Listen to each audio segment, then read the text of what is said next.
Assalamualaikum warahmatullahi wabarakatuh. Selamat malam, dan selamat datang kembali di Misteri Fana. Di channel ini, kita akan membahas kisah-kisah nyata, cerita horor, dan pengalaman mistis yang dipercaya pernah terjadi di sekitar kita. Cerita-cerita yang mungkin terdengar seperti dongeng, tapi meninggalkan jejak ketakutan bagi mereka yang mengalaminya. Malam ini, saya akan mengajak kalian menyusuri sebuah perjalanan gelap di jalur yang sudah lama dikenal angker, Alas Roban. Sebuah kisah tentang seorang ibu dan anak, tentang hutang yang tak pernah disadari, dan tentang mereka yang tak pernah benar-benar pulang. Pastikan kalian menonton sampai selesai.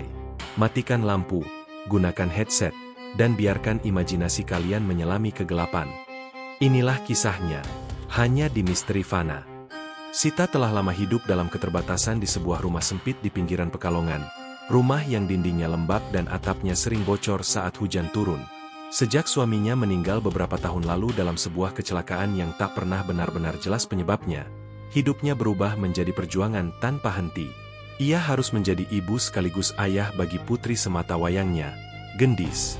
Setiap pagi Sita bekerja serabutan, mencuci pakaian orang, membersihkan rumah tetangga, demi memastikan dapur tetap mengepul. Namun di balik kelelahan itu, ada rasa takut yang terus ia pendam. Rasa takut tidak mampu melindungi Gendis, anak yang sejak kecil memiliki keterbatasan dalam melihat, namun justru sering merasakan hal-hal yang tidak dapat dirasakan oleh orang lain.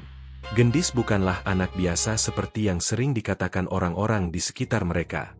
Meski penglihatannya lemah dan hanya mampu menangkap bayangan samar, gadis kecil itu kerap menunjuk ke arah sudut rumah yang kosong sambil bertanya pada Sita tentang orang yang berdiri di sana. Pada malam hari, Gendis sering terbangun sambil menangis, mengaku mendengar suara langkah kaki dan bisikan yang memanggil namanya pelan-pelan. Anehnya, apa yang diceritakan Gendis seringkali terjadi sebelum sesuatu benar-benar terjadi. Lampu padam, barang jatuh sendiri, atau bau anyir yang tiba-tiba memenuhi rumah. Sita berusaha meyakinkan dirinya bahwa itu hanya imajinasi anak dengan keterbatasan, namun jauh di dalam hatinya, ia mulai takut bahwa putrinya justru bisa melihat dunia lain yang selama ini tersembunyi dari mata manusia. Harapan kecil mulai muncul ketika suatu sore Sita menerima panggilan kerja dari sebuah rumah sakit lama di Semarang. Tawaran itu datang begitu tiba-tiba, seolah menjawab doa-doanya yang selama ini hanya ia panjatkan dalam diam. Pekerjaan sebagai tenaga kebersihan mungkin terdengar sepele bagi orang lain, tetapi bagi Sita, itu adalah kesempatan untuk memulai hidup baru yang lebih layak bagi dirinya dan Gendis. Rumah sakit itu dikenal tua, bangunannya peninggalan zaman Belanda, dengan lorong-lorong panjang dan jendela tinggi yang jarang dibuka. Meski sempat merasa ragu karena cerita-cerita aneh yang pernah ia dengar tentang tempat itu, Sita memilih mengabaikannya. Baginya, rasa lapar dan masa depan Gendis jauh lebih menakutkan daripada bisik-bisik orang tentang rumah sakit yang konon tak pernah benar-benar sepi, bahkan di tengah malam. Karena tak punya banyak pilihan dan uang yang tersisa hanya cukup untuk ongkos murah, Sita memutuskan berangkat bersama Gendis menggunakan bus malam terakhir menuju Semarang. Bus itu terkenal jarang diminati, sebab rutenya harus melewati jalur lama yang sudah lama dikenal angker, Alas Roban. Menjelang keberangkatan, langit Pekalongan tampak gelap tanpa bintang, seolah malam sengaja turun lebih cepat dari biasanya. Sita menggenggam tangan Gendis erat-erat saat mereka menaiki bus, sementara anak itu tiba-tiba terdiam. Wajahnya pucat dan kepalanya menoleh ke arah hutan yang bahkan belum mereka masuki. Dengan suara hampir tak terdengar, Gendis berbisik, "Bu, jalannya gelap sekali. Banyak yang menunggu di sana." Di dalam terminal yang hampir kosong, seorang kernet tua dengan wajah keriput dan mata sayu menghentikan langkah Sita sesaat sebelum ia naik ke dalam bus. Pandangannya tak lepas dari Gendis, seolah mengenali sesuatu yang tak bisa dilihat orang lain. Dengan suara pelan namun berat, ia berbisik, "Mbak, kalau anaknya nanti bicara sendiri di jalan, jangan dijawab, jangan ditoleh." Sita tertegun, ingin bertanya maksud perkataan itu, namun kernet tersebut sudah melangkah pergi sambil menggeleng pelan. Saat bus mulai menyalakan mesin dan pintunya menutup, Sita merasakan bulu kuduknya berdiri. Kata-kata kernet itu terus terngiang di kepalanya, seiring perasaan tak nyaman yang perlahan merayap, seolah perjalanan ini sudah ditentukan akan membawa mereka ke sesuatu yang jauh lebih mengerikan daripada sekadar jalan malam biasa. Bus mulai melaju perlahan meninggalkan terminal. Suaranya bergemuruh pelan memecah kesunyian malam. Di dalam, lampu kuning redup menggantung lesu, membuat wajah para penumpang tampak pucat dan asing satu sama lain. Jumlah mereka tak banyak, hanya beberapa orang yang duduk terpencar tanpa saling menyapa, seolah masing-masing membawa ketakutan sendiri. Udara di dalam bus terasa dingin dan pengap, meski semua jendela tertutup rapat. Sita memeluk tas kecil di pangkuannya, sementara Gendis duduk diam menempel di sisinya. Napasnya terdengar sedikit bergetar. Ketika bus semakin menjauh dari keramaian kota dan memasuki jalanan gelap, Sita merasakan ada sesuatu yang berubah, sebuah perasaan sepi yang aneh, seolah bus itu bukan hanya membawa penumpang yang terlihat oleh mata. Saat bus memasuki kawasan Alas Roban, suasana berubah seketika. Pepohonan jati yang tinggi dan rapat berdiri di kiri kanan jalan, menutup cahaya bulan hingga jalanan tenggelam dalam kegelapan yang pekat.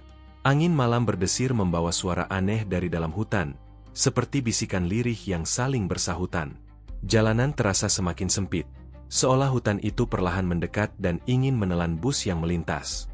Beberapa penumpang tampak gelisah. Ada yang mulai membaca doa dengan suara pelan. Gendis tiba-tiba mencengkeram lengan Sita erat-erat, tubuhnya gemetar, lalu berbisik ketakutan. "Bu, yang di hutan itu menatap kita. Banyak sekali." Belum sempat Sita menenangkan putrinya, Gendis kembali berbisik dengan suara yang lebih lirih, nyaris tak terdengar oleh siapapun selain ibunya. "Bu, ada yang duduk di bangku belakang kita." Sita menoleh cepat ke kursi di belakang mereka. Kosong, tak ada siapapun di sana.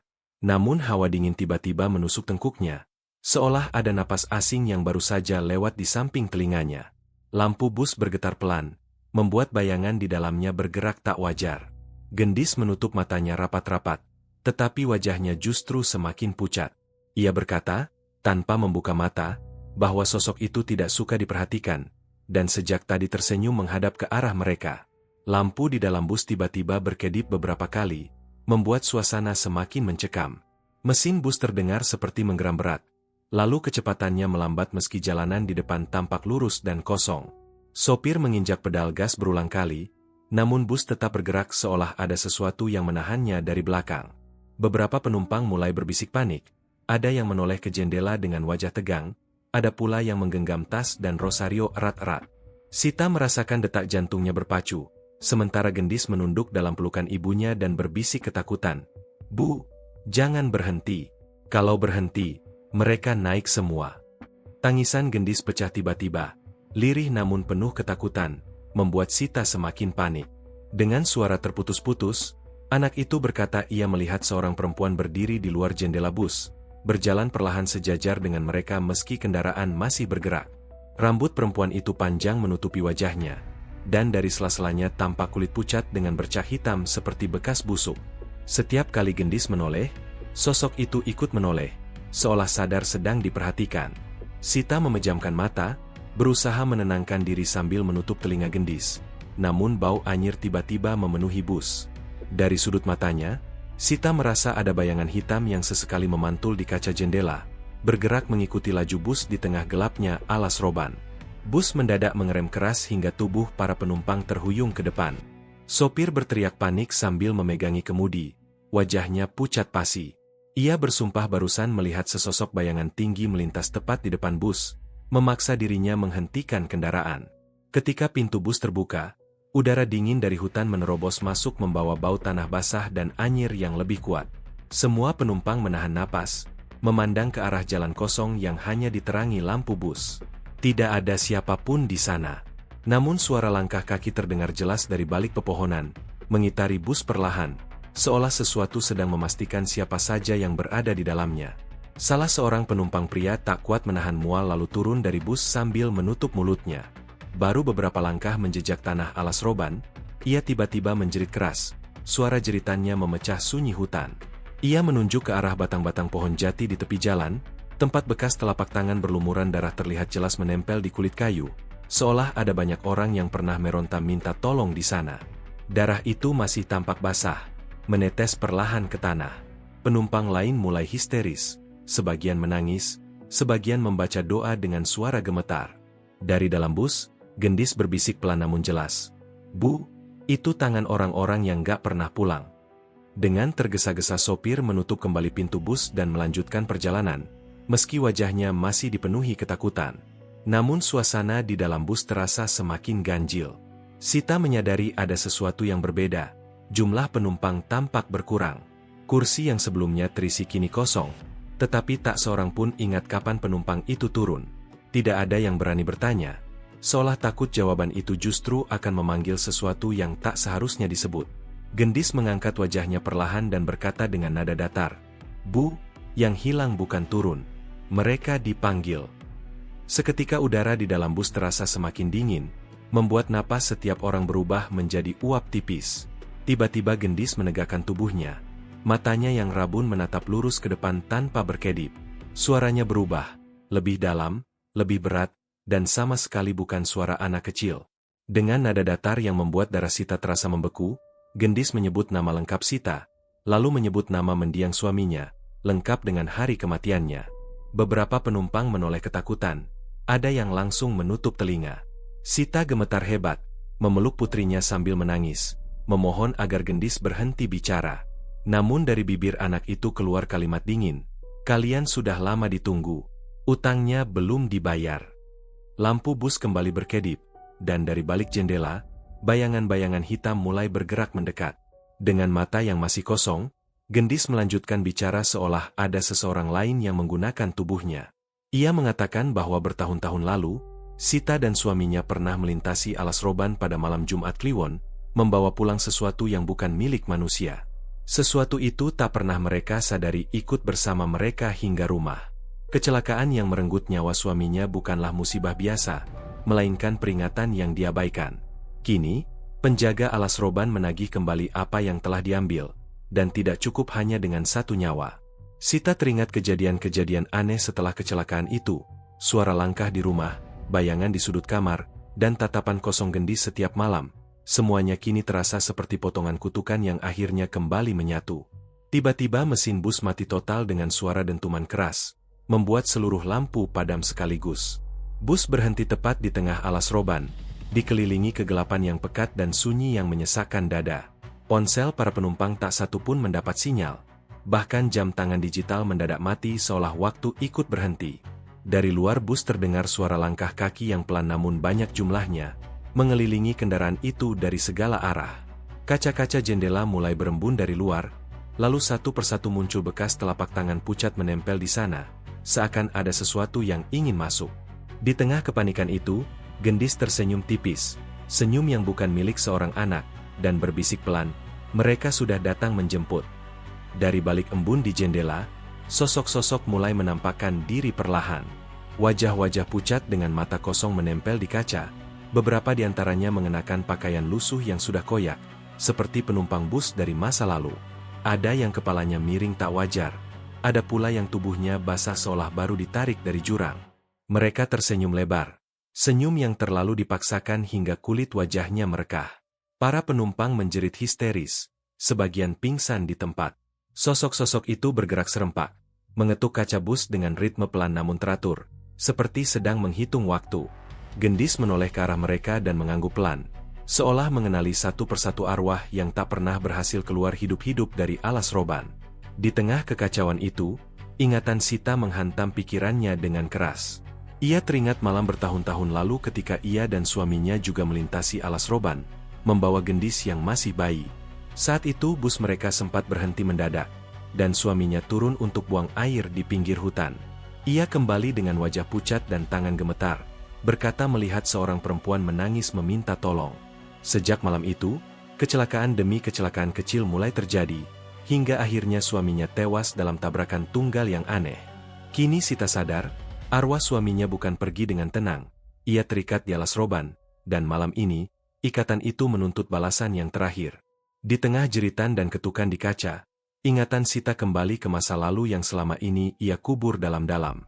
Bertahun-tahun lalu, ia dan suaminya pernah melewati alas roban pada malam yang sama gelapnya, membawa Gendis yang masih bayi. Saat itu, bus mereka berhenti mendadak, dan suaminya turun sebentar ke tepi hutan. Ia kembali dengan wajah pucat pasi, mengaku melihat banyak orang berdiri di antara pepohonan, menatap tanpa mata. Sejak malam itu, hidup mereka tak pernah benar-benar tenang. Suara aneh di rumah, bayangan yang mengikuti, hingga kecelakaan misterius yang merenggut nyawa suaminya. Kini Sita menyadari kebenaran pahit itu. Arwah suaminya tak pernah benar-benar pergi, dan alas roban masih menagih janji yang belum lunas. Dengan tubuh gemetar dan air mata yang tak henti mengalir, Sita akhirnya memahami bahwa semua teror ini bermuara pada satu pilihan kejam. Sosok-sosok di luar bus mulai berbisik serempak, menyebut namanya, menyebut nama Gendis, meminta pengganti agar kutukan alas roban berakhir. Gendis menatap ibunya dengan wajah kosong, lalu perlahan tersenyum kecil, seolah telah menerima takdirnya. Sita memeluk putrinya sekuat tenaga, berteriak menolak, namun suara-suara itu semakin keras, menekan batinnya hingga nyaris hancur. Di antara bisikan maut itu, Sita sadar ia harus memilih, menyerahkan dirinya pada penghuni alas roban, atau membiarkan Gendis diambil untuk melunasi hutang yang tak pernah mereka sadari telah mereka buat. Saat fajar merekah pucat di ufuk timur, sebuah bus tua ditemukan terparkir diam di pinggir jalur alas roban. Mesin masih dingin, pintu terbuka, namun tak satupun penumpang ada di dalamnya. Polisi hanya menemukan sebuah tas kecil milik anak-anak tergeletak di kursi, berisi boneka lusuh dan sehelai pita rambut. Anehnya, tak ada tanda perlawanan, tak ada jejak kaki yang meninggalkan bus. Warga sekitar mengaku mendengar tangisan anak kecil bercampur suara perempuan merintih dari arah hutan sebelum matahari terbit. Sejak hari itu, setiap bus malam yang melintas di alas roban sering melambat tanpa sebab di titik yang sama, dan kadang, para sopir bersumpah melihat seorang ibu dan anak berdiri di antara pepohonan, menunggu bus berikutnya lewat.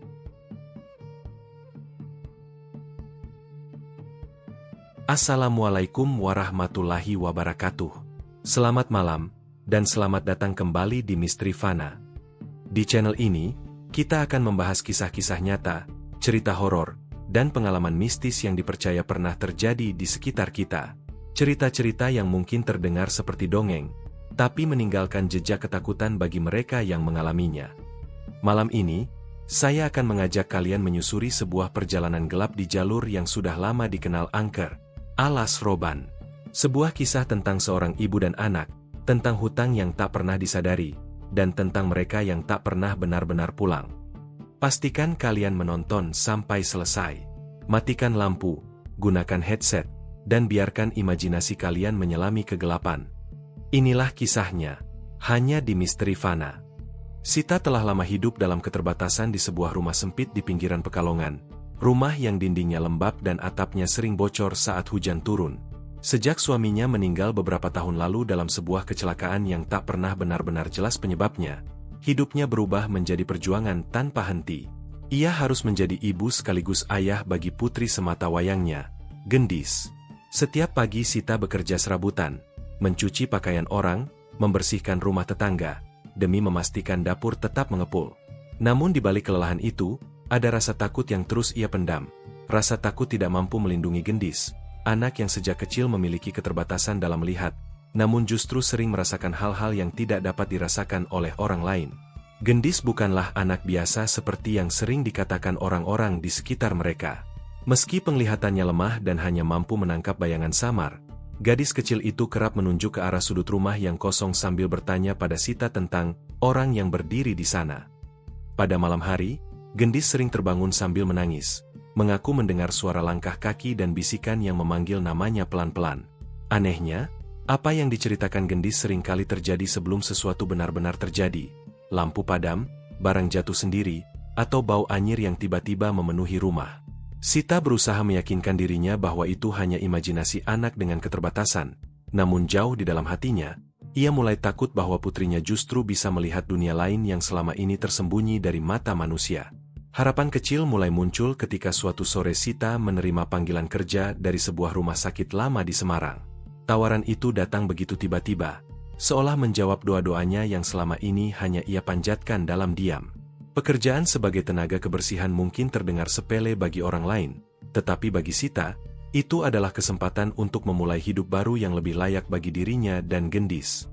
Rumah sakit itu dikenal tua, bangunannya peninggalan zaman Belanda, dengan lorong-lorong panjang dan jendela tinggi yang jarang dibuka. Meski sempat merasa ragu karena cerita-cerita aneh yang pernah ia dengar tentang tempat itu, Sita memilih mengabaikannya. Baginya, rasa lapar dan masa depan Gendis jauh lebih menakutkan daripada bisik-bisik orang tentang rumah sakit yang konon tak pernah benar-benar sepi, bahkan di tengah malam. Karena tak punya banyak pilihan dan uang yang tersisa hanya cukup untuk ongkos murah, Sita memutuskan berangkat bersama Gendis menggunakan bus malam terakhir menuju Semarang. Bus itu terkenal jarang diminati, sebab rutenya harus melewati jalur lama yang sudah lama dikenal angker, Alas Roban. Menjelang keberangkatan, langit Pekalongan tampak gelap tanpa bintang, seolah malam sengaja turun lebih cepat dari biasanya. Sita menggenggam tangan Gendis erat-erat saat mereka menaiki bus, sementara anak itu tiba-tiba terdiam, wajahnya pucat dan kepalanya menoleh ke arah hutan yang bahkan belum mereka masuki. Dengan suara hampir tak terdengar, Gendis berbisik, "Bu, jalannya gelap sekali. Banyak yang menunggu di sana." Di dalam terminal yang hampir kosong, seorang kernet tua dengan wajah keriput dan mata sayu menghentikan langkah Sita sesaat sebelum ia naik ke dalam bus. Pandangannya tak lepas dari Gendis, seolah mengenali sesuatu yang tak bisa dilihat orang lain. Dengan suara pelan namun berat, ia berbisik, "Mbak, kalau anaknya nanti bicara sendiri di jalan, jangan dijawab. Jangan ditoleh." Sita tertegun, ingin bertanya maksud perkataan itu, namun kernet tersebut sudah melangkah pergi sambil menggeleng pelan. Saat bus mulai menyalakan mesin dan pintunya menutup, Sita merasakan bulu kuduknya berdiri. Kata-kata kernet itu terus terngiang di kepalanya, seiring perasaan tak nyaman yang perlahan merayap, seolah perjalanan ini sudah ditentukan akan membawa mereka ke sesuatu yang jauh lebih mengerikan daripada sekadar jalan malam biasa. Bus mulai melaju perlahan meninggalkan terminal. Suaranya bergemuruh pelan memecah kesunyian malam. Di dalam, lampu kuning redup menggantung lesu, membuat wajah para penumpang tampak pucat dan asing satu sama lain. Jumlah mereka tak banyak, hanya beberapa orang yang duduk terpencar tanpa saling menyapa, seolah masing-masing membawa ketakutan sendiri. Udara di dalam bus terasa dingin dan pengap, meski semua jendela tertutup rapat. Sita memeluk tas kecil di pangkuannya, sementara Gendis duduk diam menempel di sisinya. Napasnya terdengar sedikit bergetar. Ketika bus semakin menjauh dari keramaian kota dan memasuki jalanan gelap, Sita merasakan ada sesuatu yang berubah. Sebuah perasaan sepi yang aneh, seolah bus itu bukan hanya membawa penumpang yang terlihat oleh mata. Saat bus memasuki kawasan Alas Roban, suasana berubah seketika. Pepohonan jati yang tinggi dan rapat berdiri di kiri kanan jalan, menutup cahaya bulan hingga jalanan tenggelam dalam kegelapan yang pekat. Angin malam berdesir membawa suara aneh dari dalam hutan, seperti bisikan lirih yang saling bersahutan. Jalanan terasa semakin sempit, seolah hutan itu perlahan mendekat dan ingin menelan bus yang melintas. Beberapa penumpang tampak gelisah, ada yang mulai membaca doa dengan suara pelan. Gendis tiba-tiba mencengkeram lengan Sita erat-erat, tubuhnya gemetar, lalu berbisik ketakutan, "Bu, yang di hutan itu menatap kita. Banyak sekali." Belum sempat Sita menenangkan putrinya, Gendis kembali berbisik dengan suara yang lebih lirih, nyaris tak terdengar oleh siapapun selain ibunya, "Bu, ada yang duduk di bangku belakang kita." Sita menoleh cepat ke kursi di belakang mereka. Kosong, tak ada siapapun di sana. Namun hawa dingin tiba-tiba menusuk tengkuknya, seolah ada napas asing yang baru saja lewat di samping telinganya. Lampu bus bergetar pelan, membuat bayangan di dalamnya bergerak tak wajar. Gendis menutup matanya rapat-rapat, tetapi wajahnya justru semakin pucat. Ia berkata, tanpa membuka mata, bahwa sosok itu tidak suka diperhatikan, dan sejak tadi tersenyum menghadap ke arah mereka. Lampu di dalam bus tiba-tiba berkedip beberapa kali, membuat suasana semakin mencekam. Mesin bus terdengar seperti menggeram berat, lalu kecepatannya melambat meski jalanan di depan tampak lurus dan kosong. Sopir menginjak pedal gas berulang kali, namun bus tetap bergerak seolah ada sesuatu yang menahannya dari belakang. Beberapa penumpang mulai berbisik panik, ada yang menoleh ke jendela dengan wajah tegang, ada pula yang menggenggam tas dan rosario erat-erat. Sita merasakan detak jantungnya berpacu, sementara Gendis menunduk dalam pelukan ibunya dan berbisik ketakutan, "Bu, jangan berhenti. Kalau berhenti, mereka naik semua." Tangisan Gendis pecah tiba-tiba, lirih namun penuh ketakutan, membuat Sita semakin panik. Dengan suara terputus-putus, anak itu berkata ia melihat seorang perempuan berdiri di luar jendela bus, berjalan perlahan sejajar dengan mereka meski kendaraan masih bergerak. Rambut perempuan itu panjang menutupi wajahnya, dan dari sela-selanya tampak kulit pucat dengan bercak hitam seperti bekas busuk. Setiap kali Gendis menoleh, sosok itu ikut menoleh, seolah sadar sedang diperhatikan. Sita memejamkan mata, berusaha menenangkan diri sambil menutup telinga Gendis. Namun bau anyir tiba-tiba memenuhi bus. Dari sudut matanya, Sita merasa ada bayangan hitam yang sesekali memantul di kaca jendela, bergerak mengikuti laju bus di tengah gelapnya alas roban. Bus mendadak mengerem keras hingga tubuh para penumpang terhuyung ke depan. Sopir berteriak panik sambil memegangi kemudi, wajahnya pucat pasi. Ia bersumpah barusan melihat sesosok bayangan tinggi melintas tepat di depan bus, memaksa dirinya menghentikan kendaraan. Ketika pintu bus terbuka, udara dingin dari hutan menerobos masuk membawa bau tanah basah dan anyir yang lebih kuat. Semua penumpang menahan napas, memandang ke arah jalan kosong yang hanya diterangi lampu bus. Tidak ada siapapun di sana.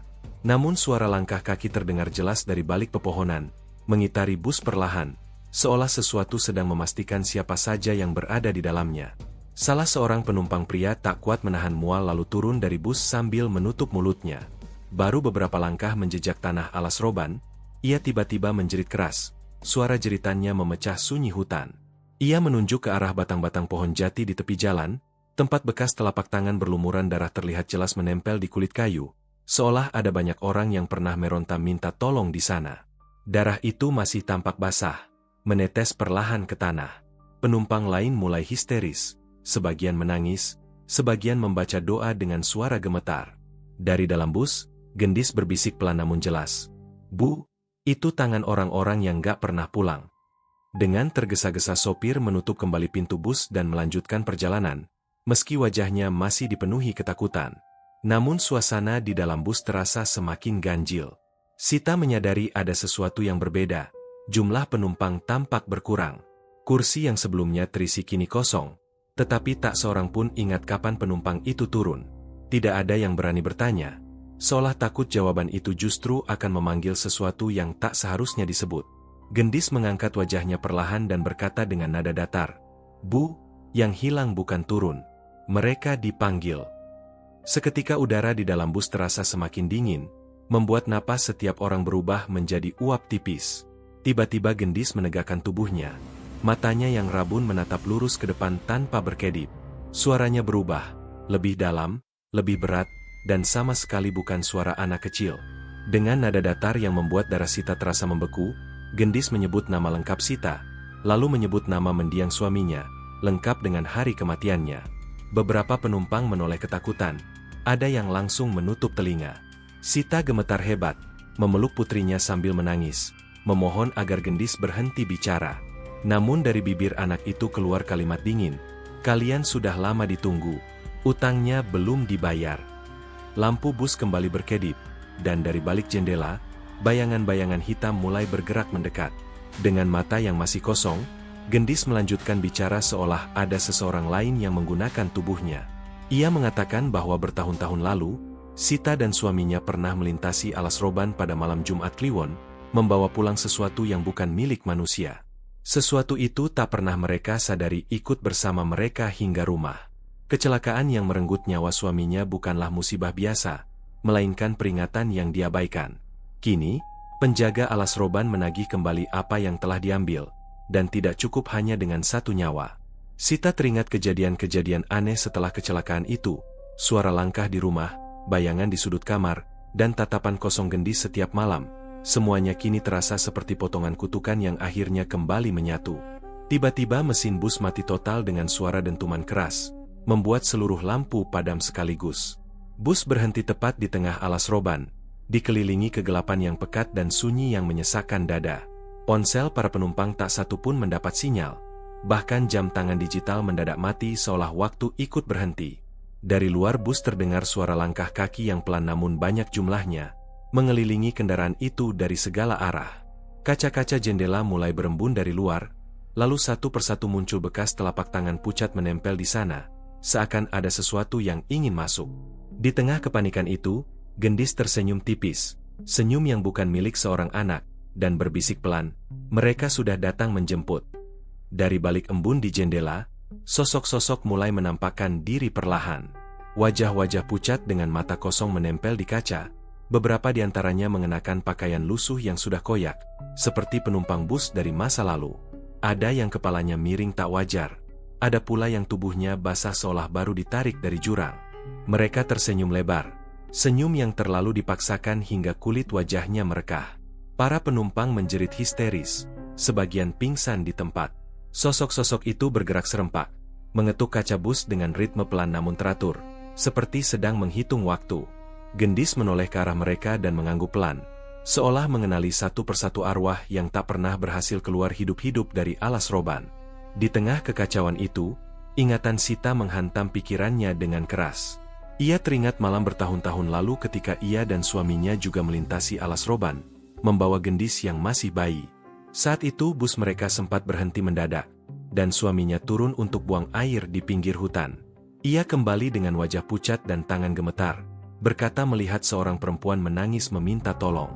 Sejak malam itu, kecelakaan demi kecelakaan kecil mulai terjadi, hingga akhirnya suaminya tewas dalam tabrakan tunggal yang aneh. Kini Sita sadar, arwah suaminya bukan pergi dengan tenang. Ia terikat di alas roban, dan malam ini, ikatan itu menuntut balasan yang terakhir. Di tengah jeritan dan ketukan di kaca, ingatan Sita kembali ke masa lalu yang selama ini ia kubur dalam-dalam. Bertahun-tahun lalu, ia dan suaminya pernah melewati alas roban pada malam yang sama gelapnya, membawa Gendis yang masih bayi. Saat itu, bus mereka berhenti mendadak, dan suaminya turun sebentar ke tepi hutan. Ia kembali dengan wajah pucat pasi, mengaku melihat banyak orang berdiri di antara pepohonan, menatap tanpa mata. Sejak malam itu, hidup mereka tak pernah benar-benar tenang. Suara aneh di rumah, bayangan yang mengikuti, hingga kecelakaan misterius yang merenggut nyawa suaminya. Kini Sita menyadari kebenaran pahit itu. Arwah suaminya tak pernah benar-benar pergi, dan alas roban masih menagih janji yang belum lunas. Dengan tubuh gemetar dan air mata yang tak henti mengalir, Sita akhirnya memahami bahwa semua teror ini bermuara pada satu pilihan kejam. Sosok-sosok di luar bus mulai berbisik serempak, menyebut namanya, menyebut nama Gendis, meminta pengganti agar kutukan alas roban berakhir. Gendis menatap ibunya dengan wajah kosong, lalu perlahan tersenyum kecil, seolah telah menerima takdirnya. Sita memeluk putrinya sekuat tenaga, berteriak menolak, namun suara-suara itu semakin keras, menekan batinnya hingga nyaris hancur. Di antara bisikan maut itu, Sita sadar ia harus memilih, menyerahkan dirinya pada penghuni alas roban, atau membiarkan Gendis diambil untuk melunasi hutang yang tak pernah mereka sadari telah mereka buat. Saat fajar merekah pucat di ufuk timur, sebuah bus tua ditemukan terparkir diam di pinggir jalur alas roban. Mesin masih dingin, pintu terbuka, namun tak satupun penumpang ada di dalamnya. Polisi hanya menemukan sebuah tas kecil milik anak-anak tergeletak di kursi, berisi boneka lusuh dan sehelai pita rambut. Anehnya, tak ada tanda perlawanan, tak ada jejak kaki yang meninggalkan bus. Warga sekitar mengaku mendengar tangisan anak kecil bercampur suara perempuan merintih dari arah hutan sebelum matahari terbit. Sejak hari itu, setiap bus malam yang melintas di alas roban sering melambat tanpa sebab di titik yang sama, dan kadang, para sopir bersumpah melihat seorang ibu dan anak berdiri di antara pepohonan, menunggu bus berikutnya lewat.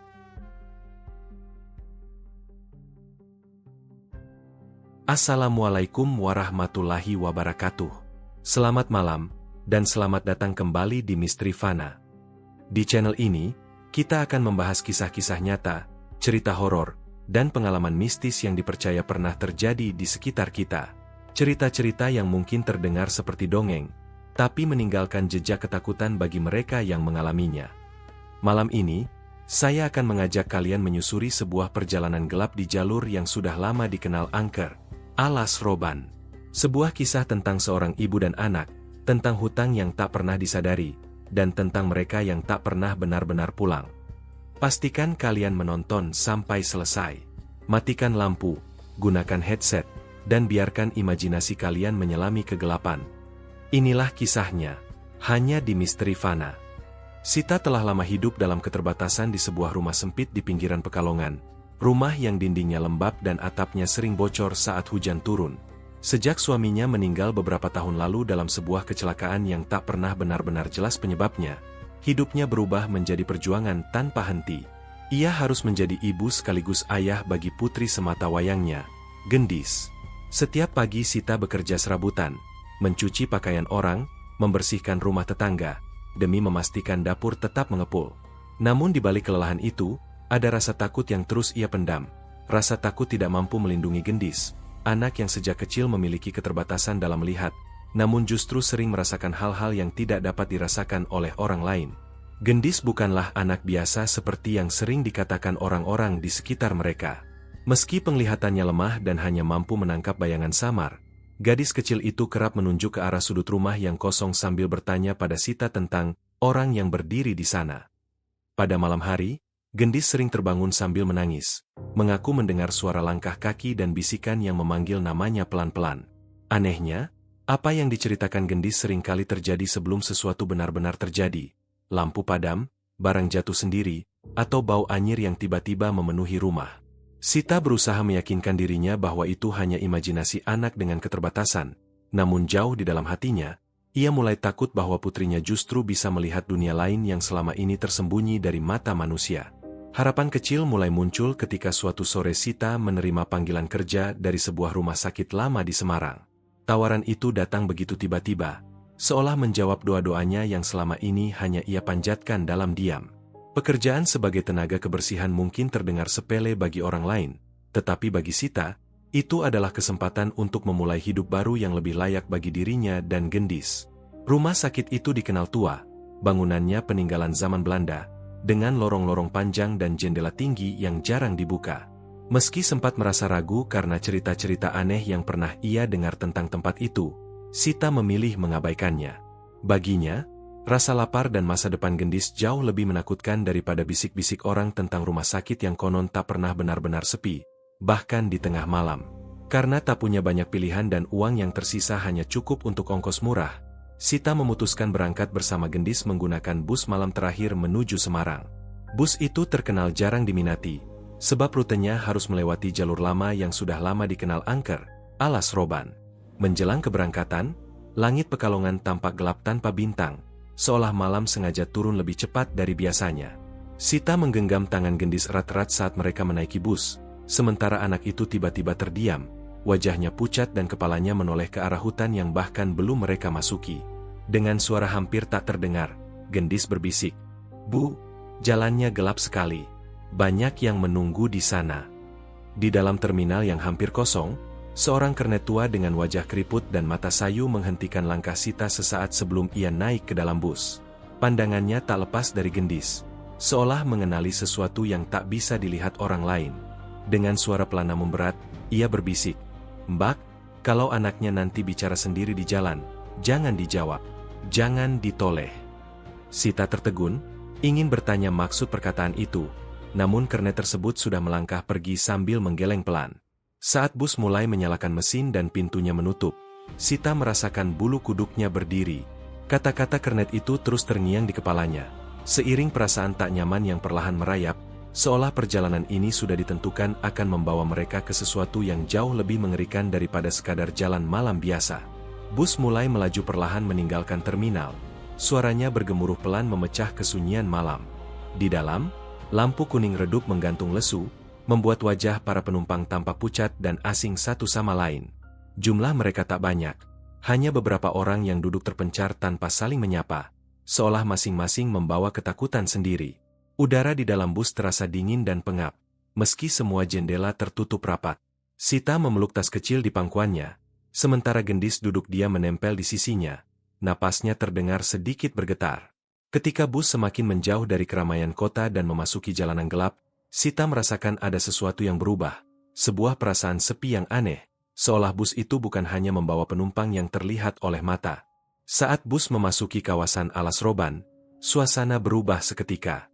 Pepohonan jati yang tinggi dan rapat berdiri di kiri kanan jalan, menutup cahaya bulan hingga jalanan tenggelam dalam kegelapan yang pekat. Angin malam berdesir membawa suara aneh dari dalam hutan, seperti bisikan lirih yang saling bersahutan. Jalanan terasa semakin sempit, seolah hutan itu perlahan mendekat dan ingin menelan bus yang melintas.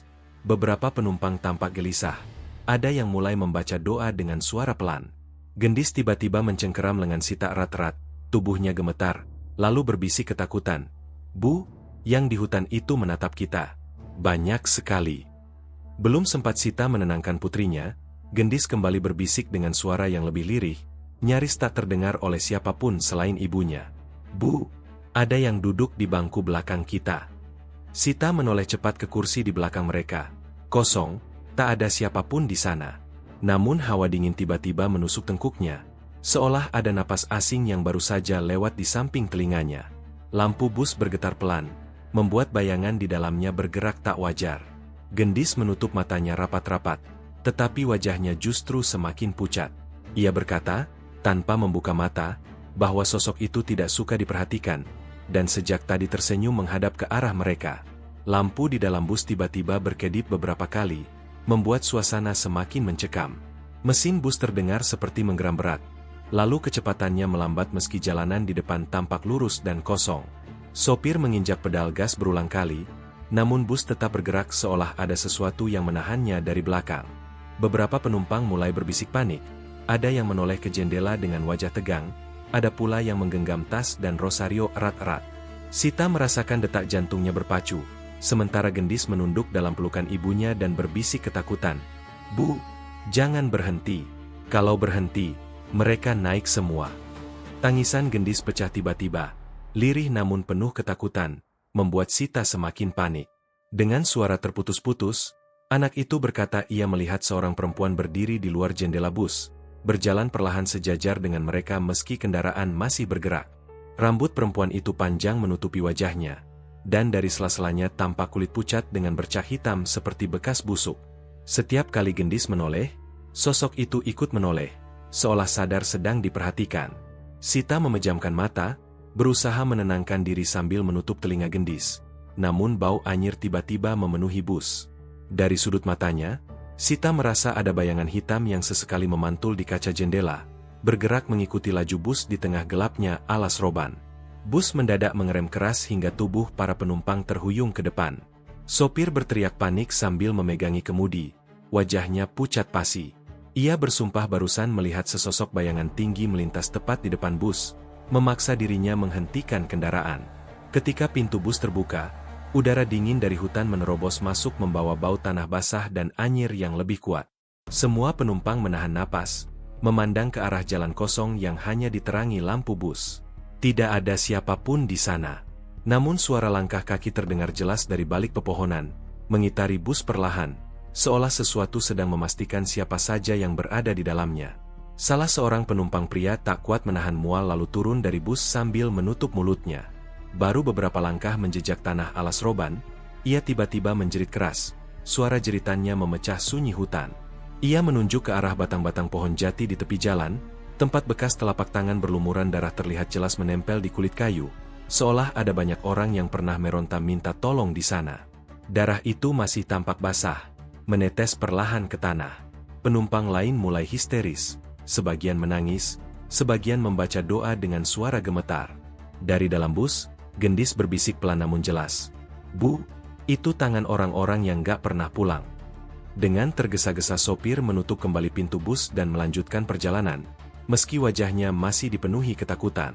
Namun suasana di dalam bus terasa semakin ganjil. Sita menyadari ada sesuatu yang berbeda, jumlah penumpang tampak berkurang. Kursi yang sebelumnya terisi kini kosong, tetapi tak seorang pun ingat kapan penumpang itu turun. Tidak ada yang berani bertanya, seolah takut jawaban itu justru akan memanggil sesuatu yang tak seharusnya disebut. Gendis mengangkat wajahnya perlahan dan berkata dengan nada datar, "Bu, yang hilang bukan turun. Mereka dipanggil." Seketika udara di dalam bus terasa semakin dingin, membuat napas setiap orang berubah menjadi uap tipis. Tiba-tiba Gendis menegakkan tubuhnya. Matanya yang rabun menatap lurus ke depan tanpa berkedip. Suaranya berubah, lebih dalam, lebih berat, dan sama sekali bukan suara anak kecil. Dengan nada datar yang membuat darah Sita terasa membeku, Gendis menyebut nama lengkap Sita, lalu menyebut nama mendiang suaminya, lengkap dengan hari kematiannya. Beberapa penumpang menoleh ketakutan, ada yang langsung menutup telinga. Sita gemetar hebat, memeluk putrinya sambil menangis, memohon agar Gendis berhenti bicara. Namun dari bibir anak itu keluar kalimat dingin, "Kalian sudah lama ditunggu, utangnya belum dibayar." Lampu bus kembali berkedip, dan dari balik jendela, bayangan-bayangan hitam mulai bergerak mendekat. Dengan mata yang masih kosong, Gendis melanjutkan bicara seolah ada seseorang lain yang menggunakan tubuhnya. Ia mengatakan bahwa bertahun-tahun lalu, Sita dan suaminya pernah melintasi alas roban pada malam Jumat Kliwon, membawa pulang sesuatu yang bukan milik manusia. Sesuatu itu tak pernah mereka sadari ikut bersama mereka hingga rumah. Kecelakaan yang merenggut nyawa suaminya bukanlah musibah biasa, melainkan peringatan yang diabaikan. Kini, penjaga alas roban menagih kembali apa yang telah diambil, dan tidak cukup hanya dengan satu nyawa.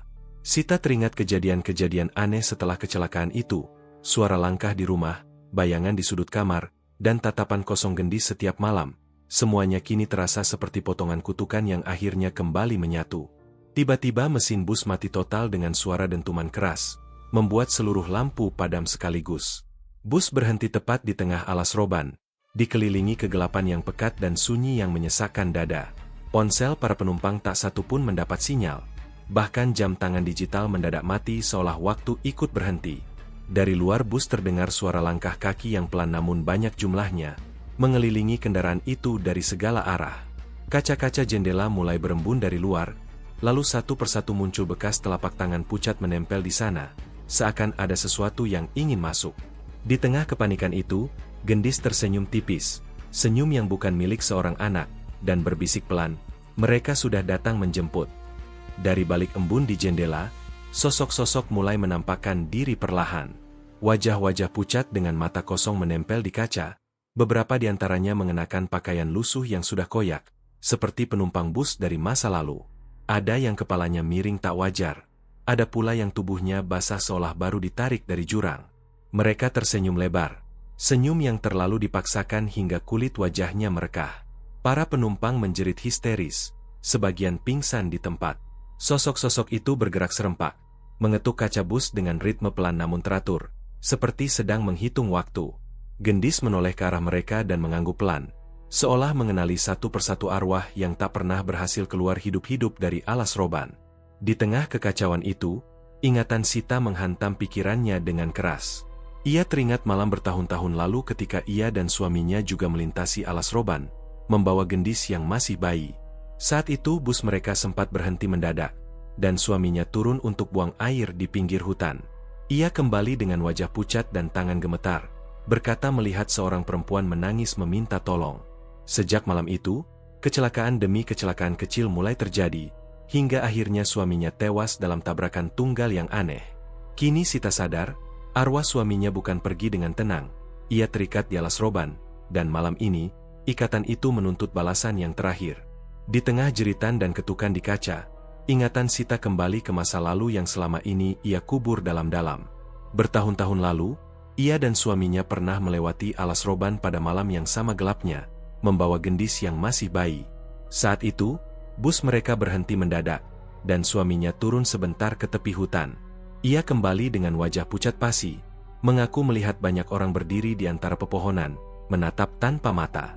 Sejak malam itu, hidup mereka tak pernah benar-benar tenang. Suara aneh di rumah, bayangan yang mengikuti, hingga kecelakaan misterius yang merenggut nyawa suaminya. Kini Sita menyadari kebenaran pahit itu, arwah suaminya tak pernah benar-benar pergi, dan alas roban masih menagih janji yang belum lunas. Dengan tubuh gemetar dan air mata yang tak henti mengalir, Sita akhirnya memahami bahwa semua teror ini bermuara pada satu pilihan kejam. Sosok-sosok di luar bus mulai berbisik serempak, menyebut namanya, menyebut nama Gendis, meminta pengganti agar kutukan alas roban berakhir. Gendis menatap ibunya dengan wajah kosong, lalu perlahan tersenyum kecil, seolah telah menerima takdirnya. Sita memeluk putrinya sekuat tenaga, berteriak menolak, namun suara-suara itu semakin keras, menekan batinnya hingga nyaris hancur. Di antara bisikan maut itu, Sita sadar ia harus memilih, menyerahkan dirinya pada penghuni alas roban, atau membiarkan Gendis diambil untuk melunasi hutang yang tak pernah mereka sadari telah mereka buat. Saat fajar merekah pucat di ufuk timur, sebuah bus tua ditemukan terparkir diam di pinggir jalur alas roban. Mesin masih dingin, pintu terbuka, namun tak satupun penumpang ada di dalamnya. Polisi hanya menemukan sebuah tas kecil milik anak-anak tergeletak di kursi, berisi boneka lusuh dan sehelai pita rambut. Anehnya, tak ada tanda perlawanan, tak ada jejak kaki yang meninggalkan bus. Warga sekitar mengaku mendengar tangisan anak kecil bercampur suara perempuan merintih dari arah hutan sebelum matahari terbit. Sejak hari itu, setiap bus malam yang melintas di alas roban sering melambat tanpa sebab di titik yang sama, dan kadang, para sopir bersumpah melihat seorang ibu dan anak berdiri di antara pepohonan, menunggu bus berikutnya lewat.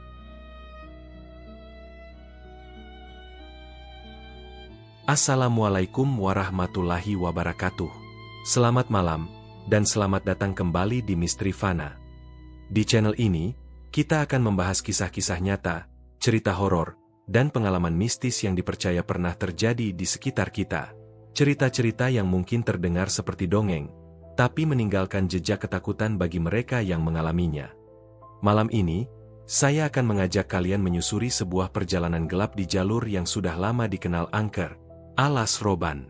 Sebuah kisah tentang seorang ibu dan anak, tentang hutang yang tak pernah disadari, dan tentang mereka yang tak pernah benar-benar pulang. Pastikan kalian menonton sampai selesai. Matikan lampu, gunakan headset, dan biarkan imajinasi kalian menyelami kegelapan. Inilah kisahnya, hanya di Misteri Fana. Sita telah lama hidup dalam keterbatasan di sebuah rumah sempit di pinggiran Pekalongan. Rumah yang dindingnya lembab dan atapnya sering bocor saat hujan turun. Sejak suaminya meninggal beberapa tahun lalu dalam sebuah kecelakaan yang tak pernah benar-benar jelas penyebabnya, hidupnya berubah menjadi perjuangan tanpa henti. Ia harus menjadi ibu sekaligus ayah bagi putri semata wayangnya, Gendis. Setiap pagi Sita bekerja serabutan, mencuci pakaian orang, membersihkan rumah tetangga, demi memastikan dapur tetap mengepul. Namun di balik kelelahan itu, ada rasa takut yang terus ia pendam. Rasa takut tidak mampu melindungi Gendis, anak yang sejak kecil memiliki keterbatasan dalam melihat, namun justru sering merasakan hal-hal yang tidak dapat dirasakan oleh orang lain. Gendis bukanlah anak biasa seperti yang sering dikatakan orang-orang di sekitar mereka. Meski penglihatannya lemah dan hanya mampu menangkap bayangan samar, gadis kecil itu kerap menunjuk ke arah sudut rumah yang kosong sambil bertanya pada Sita tentang orang yang berdiri di sana. Pada malam hari, Gendis sering terbangun sambil menangis, mengaku mendengar suara langkah kaki dan bisikan yang memanggil namanya pelan-pelan. Anehnya, apa yang diceritakan Gendis seringkali terjadi sebelum sesuatu benar-benar terjadi. Lampu padam, barang jatuh sendiri, atau bau anyir yang tiba-tiba memenuhi rumah. Sita berusaha meyakinkan dirinya bahwa itu hanya imajinasi anak dengan keterbatasan, namun jauh di dalam hatinya, ia mulai takut bahwa putrinya justru bisa melihat dunia lain yang selama ini tersembunyi dari mata manusia. Harapan kecil mulai muncul ketika suatu sore Sita menerima panggilan kerja dari sebuah rumah sakit lama di Semarang. Tawaran itu datang begitu tiba-tiba, seolah menjawab doa-doanya yang selama ini hanya ia panjatkan dalam diam. Pekerjaan sebagai tenaga kebersihan mungkin terdengar sepele bagi orang lain, tetapi bagi Sita, itu adalah kesempatan untuk memulai hidup baru yang lebih layak bagi dirinya dan Gendis. Rumah sakit itu dikenal tua, bangunannya peninggalan zaman Belanda, dengan lorong-lorong panjang dan jendela tinggi yang jarang dibuka. Meski sempat merasa ragu karena cerita-cerita aneh yang pernah ia dengar tentang tempat itu, Sita memilih mengabaikannya. Baginya, rasa lapar dan masa depan Gendis jauh lebih menakutkan daripada bisik-bisik orang tentang rumah sakit yang konon tak pernah benar-benar sepi, bahkan di tengah malam. Karena tak punya banyak pilihan dan uang yang tersisa hanya cukup untuk ongkos murah, Sita memutuskan berangkat bersama Gendis menggunakan bus malam terakhir menuju Semarang. Bus itu terkenal jarang diminati, sebab rutenya harus melewati jalur lama yang sudah lama dikenal angker, Alas Roban. Menjelang keberangkatan, langit Pekalongan tampak gelap tanpa bintang, seolah malam sengaja turun lebih cepat dari biasanya. Sita menggenggam tangan Gendis erat-erat saat mereka menaiki bus, sementara anak itu tiba-tiba terdiam, wajahnya pucat dan kepalanya menoleh ke arah hutan yang bahkan belum mereka masuki. Dengan suara hampir tak terdengar, Gendis berbisik, "Bu, jalannya gelap sekali. Banyak yang menunggu di sana." Di dalam terminal yang hampir kosong, seorang kernet tua dengan wajah keriput dan mata sayu menghentikan langkah Sita sesaat sebelum ia naik ke dalam bus. Pandangannya tak lepas dari Gendis, seolah mengenali sesuatu yang tak bisa dilihat orang lain. Dengan suara pelan namun berat, ia berbisik, "Mbak, kalau anaknya nanti bicara sendiri di jalan, jangan dijawab. Jangan ditoleh." Sita tertegun, ingin bertanya maksud perkataan itu, namun kernet tersebut sudah melangkah pergi sambil menggeleng pelan. Saat bus mulai menyalakan mesin dan pintunya menutup, Sita merasakan bulu kuduknya berdiri. Kata-kata kernet itu terus terngiang di kepalanya, seiring perasaan tak nyaman yang perlahan merayap, seolah perjalanan ini sudah ditentukan akan membawa mereka ke sesuatu yang jauh lebih mengerikan daripada sekadar jalan malam biasa. Bus mulai melaju perlahan meninggalkan terminal. Suaranya bergemuruh pelan memecah kesunyian malam. Di dalam, lampu kuning redup menggantung lesu, membuat wajah para penumpang tampak pucat dan asing satu sama lain. Jumlah mereka tak banyak, hanya beberapa orang yang duduk terpencar tanpa saling menyapa, seolah masing-masing membawa ketakutan sendiri. Udara di dalam bus terasa dingin dan pengap, meski semua jendela tertutup rapat. Sita memeluk tas kecil di pangkuannya, sementara Gendis duduk diam menempel di sisinya. Napasnya terdengar sedikit bergetar. Ketika bus semakin menjauh dari keramaian kota dan memasuki jalanan gelap, Sita merasakan ada sesuatu yang berubah, sebuah perasaan sepi yang aneh, seolah bus itu bukan hanya membawa penumpang yang terlihat oleh mata. Saat bus memasuki kawasan Alas Roban, suasana berubah seketika. Pepohonan jati yang tinggi dan rapat berdiri di kiri kanan jalan, menutup cahaya bulan hingga jalanan tenggelam dalam kegelapan yang pekat. Angin malam berdesir membawa suara aneh dari dalam hutan, seperti bisikan lirih yang saling bersahutan. Jalanan terasa semakin sempit, seolah hutan itu perlahan mendekat dan ingin menelan bus yang melintas. Beberapa penumpang tampak gelisah. Ada yang mulai membaca doa dengan suara pelan. Gendis tiba-tiba mencengkeram lengan Sita erat-erat, tubuhnya gemetar, lalu berbisik ketakutan. "Bu, yang di hutan itu menatap kita. Banyak sekali." Belum sempat Sita menenangkan putrinya, Gendis kembali berbisik dengan suara yang lebih lirih, nyaris tak terdengar oleh siapapun selain ibunya. "Bu, ada yang duduk di bangku belakang kita." Sita menoleh cepat ke kursi di belakang mereka. Kosong, tak ada siapapun di sana. Namun hawa dingin tiba-tiba menusuk tengkuknya, seolah ada napas asing yang baru saja lewat di samping telinganya. Lampu bus bergetar pelan, membuat bayangan di dalamnya bergerak tak wajar. Gendis menutup matanya rapat-rapat, tetapi wajahnya justru semakin pucat. Ia berkata, tanpa membuka mata, bahwa sosok itu tidak suka diperhatikan, dan sejak tadi tersenyum menghadap ke arah mereka. Lampu di dalam bus tiba-tiba berkedip beberapa kali, membuat suasana semakin mencekam. Mesin bus terdengar seperti menggeram berat, lalu kecepatannya melambat meski jalanan di depan tampak lurus dan kosong. Sopir menginjak pedal gas berulang kali, namun bus tetap bergerak seolah ada sesuatu yang menahannya dari belakang. Beberapa penumpang mulai berbisik panik, ada yang menoleh ke jendela dengan wajah tegang, ada pula yang menggenggam tas dan rosario erat-erat. Sita merasakan detak jantungnya berpacu, sementara Gendis menunduk dalam pelukan ibunya dan berbisik ketakutan. "Bu, jangan berhenti. Kalau berhenti, mereka naik semua." Tangisan Gendis pecah tiba-tiba, lirih namun penuh ketakutan, membuat Sita semakin panik. Dengan suara terputus-putus, anak itu berkata ia melihat seorang perempuan berdiri di luar jendela bus, berjalan perlahan sejajar dengan mereka meski kendaraan masih bergerak. Rambut perempuan itu panjang menutupi wajahnya, dan dari sela-selanya tampak kulit pucat dengan bercak hitam seperti bekas busuk. Setiap kali Gendis menoleh, sosok itu ikut menoleh, seolah sadar sedang diperhatikan. Sita memejamkan mata, berusaha menenangkan diri sambil menutup telinga Gendis. Namun bau anyir tiba-tiba memenuhi bus. Dari sudut matanya, Sita merasa ada bayangan hitam yang sesekali memantul di kaca jendela, bergerak mengikuti laju bus di tengah gelapnya Alas Roban. Bus mendadak mengerem keras hingga tubuh para penumpang terhuyung ke depan. Sopir berteriak panik sambil memegangi kemudi, wajahnya pucat pasi. Ia bersumpah barusan melihat sesosok bayangan tinggi melintas tepat di depan bus, memaksa dirinya menghentikan kendaraan. Ketika pintu bus terbuka, udara dingin dari hutan menerobos masuk membawa bau tanah basah dan anyir yang lebih kuat. Semua penumpang menahan napas, memandang ke arah jalan kosong yang hanya diterangi lampu bus. Tidak ada siapapun di sana. Namun suara langkah kaki terdengar jelas dari balik pepohonan, mengitari bus perlahan, seolah sesuatu sedang memastikan siapa saja yang berada di dalamnya. Salah seorang penumpang pria tak kuat menahan mual lalu turun dari bus sambil menutup mulutnya. Baru beberapa langkah menjejak tanah Alas Roban, ia tiba-tiba menjerit keras. Suara jeritannya memecah sunyi hutan. Ia menunjuk ke arah batang-batang pohon jati di tepi jalan, tempat bekas telapak tangan berlumuran darah terlihat jelas menempel di kulit kayu, seolah ada banyak orang yang pernah meronta minta tolong di sana. Darah itu masih tampak basah, menetes perlahan ke tanah. Penumpang lain mulai histeris. Sebagian menangis, sebagian membaca doa dengan suara gemetar. Dari dalam bus, Gendis berbisik pelan namun jelas. "Bu, itu tangan orang-orang yang gak pernah pulang." Dengan tergesa-gesa sopir menutup kembali pintu bus dan melanjutkan perjalanan, meski wajahnya masih dipenuhi ketakutan. Namun suasana di dalam bus terasa semakin ganjil. Sita menyadari ada sesuatu yang berbeda. Jumlah penumpang tampak berkurang. Kursi yang sebelumnya terisi kini kosong. Tetapi tak seorang pun ingat kapan penumpang itu turun. Tidak ada yang berani bertanya. Seolah takut jawaban itu justru akan memanggil sesuatu yang tak seharusnya disebut. Gendis mengangkat wajahnya perlahan dan berkata dengan nada datar. Bu, yang hilang bukan turun. Mereka dipanggil.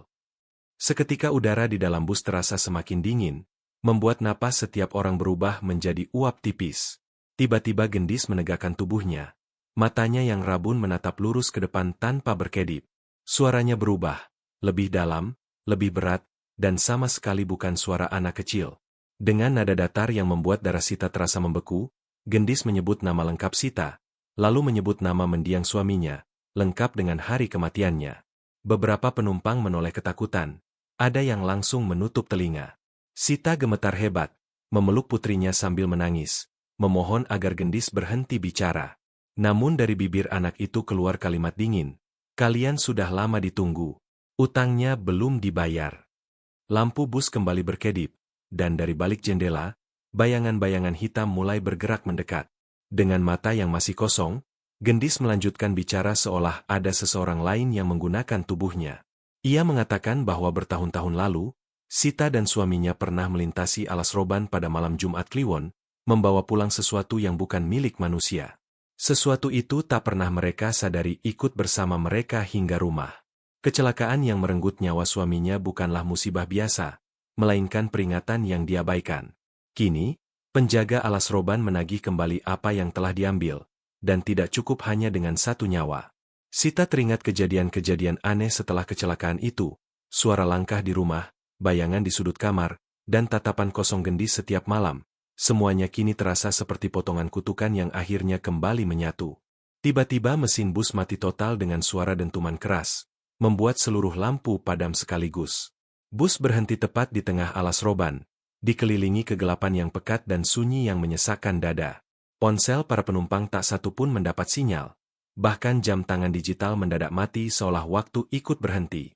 Dari luar bus terdengar suara langkah kaki yang pelan namun banyak jumlahnya, mengelilingi kendaraan itu dari segala arah. Kaca-kaca jendela mulai berembun dari luar, lalu satu persatu muncul bekas telapak tangan pucat menempel di sana, seakan ada sesuatu yang ingin masuk. Di tengah kepanikan itu, Gendis tersenyum tipis, senyum yang bukan milik seorang anak, dan berbisik pelan, mereka sudah datang menjemput. Dari balik embun di jendela, sosok-sosok mulai menampakkan diri perlahan. Wajah-wajah pucat dengan mata kosong menempel di kaca. Beberapa di antaranya mengenakan pakaian lusuh yang sudah koyak, seperti penumpang bus dari masa lalu. Ada yang kepalanya miring tak wajar. Ada pula yang tubuhnya basah seolah baru ditarik dari jurang. Mereka tersenyum lebar. Senyum yang terlalu dipaksakan hingga kulit wajahnya merekah. Para penumpang menjerit histeris. Sebagian pingsan di tempat. Sosok-sosok itu bergerak serempak. Mengetuk kaca bus dengan ritme pelan namun teratur. Seperti sedang menghitung waktu. Gendis menoleh ke arah mereka dan mengangguk pelan, seolah mengenali satu persatu arwah yang tak pernah berhasil keluar hidup-hidup dari alas roban. Di tengah kekacauan itu, ingatan Sita menghantam pikirannya dengan keras. Ia teringat malam bertahun-tahun lalu ketika ia dan suaminya juga melintasi alas roban, membawa Gendis yang masih bayi. Saat itu bus mereka sempat berhenti mendadak, dan suaminya turun untuk buang air di pinggir hutan. Ia kembali dengan wajah pucat dan tangan gemetar. Berkata melihat seorang perempuan menangis meminta tolong. Sejak malam itu, kecelakaan demi kecelakaan kecil mulai terjadi, hingga akhirnya suaminya tewas dalam tabrakan tunggal yang aneh. Kini Sita sadar, arwah suaminya bukan pergi dengan tenang, ia terikat di alas roban, dan malam ini, ikatan itu menuntut balasan yang terakhir. Di tengah jeritan dan ketukan di kaca, ingatan Sita kembali ke masa lalu yang selama ini ia kubur dalam-dalam. Bertahun-tahun lalu, ia dan suaminya pernah melewati alas roban pada malam yang sama gelapnya, membawa Gendis yang masih bayi. Saat itu, bus mereka berhenti mendadak, dan suaminya turun sebentar ke tepi hutan. Ia kembali dengan wajah pucat pasi, mengaku melihat banyak orang berdiri di antara pepohonan, menatap tanpa mata. Sejak malam itu, hidup mereka tak pernah benar-benar tenang. Suara aneh di rumah, bayangan yang mengikuti, hingga kecelakaan misterius yang merenggut nyawa suaminya. Kini Sita menyadari kebenaran pahit itu. Arwah suaminya tak pernah benar-benar pergi, dan Alas Roban masih menagih janji yang belum lunas. Dengan tubuh gemetar dan air mata yang tak henti mengalir, Sita akhirnya memahami bahwa semua teror ini bermuara pada satu pilihan kejam. Sosok-sosok di luar bus mulai berbisik serempak, menyebut namanya, menyebut nama Gendis, meminta pengganti agar kutukan Alas Roban berakhir. Gendis menatap ibunya dengan wajah kosong, lalu perlahan tersenyum kecil, seolah telah menerima takdirnya. Sita memeluk putrinya sekuat tenaga, berteriak menolak. Namun suara-suara itu semakin keras, menekan batinnya hingga nyaris hancur. Di antara bisikan maut itu, Sita sadar ia harus memilih, menyerahkan dirinya pada penghuni Alas Roban, atau membiarkan Gendis diambil untuk melunasi hutang yang tak pernah mereka sadari telah mereka buat.